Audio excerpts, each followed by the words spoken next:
我们先来准备一块牛肉，把它切成薄片。现在猪肉便宜啦，牛肉也跟着便宜啦。我们这里是55一斤，你们那里要多少钱一斤呢？切牛肉呢，我们要逆着纹理切，这样吃起来才嫩。切好了，我们来腌制一下，加入生抽、蚝油，再来点比较稠的淀粉水，抓捏均匀。最后加入食用油锁住水分，腌制10分钟。然后我们来准备配菜部分，姜切成小粒，洋葱切成细丝，芹菜切成段，放着备用。干辣椒剪成小段后挑去籽，然后取个砂锅，加入少许油，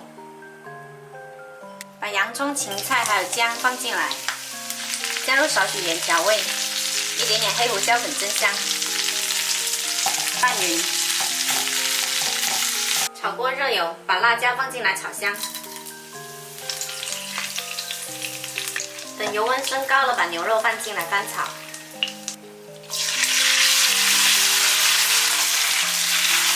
牛肉翻炒到7成热的时候，加入炒香的芝麻，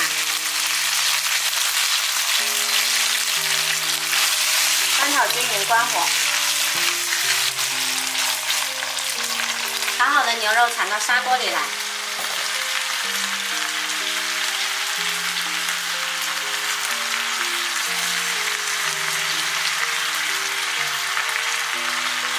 盖上盖，待会焖30秒。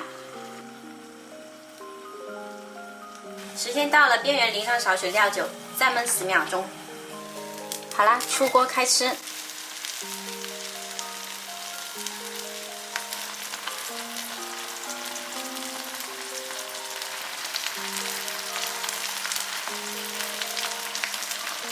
我们这锅芝麻牛肉包呢，牛肉吃起来超嫩滑，它夹杂着洋葱还有芝麻的香气，吃得超过瘾。喜欢的朋友可以收藏起来试一下。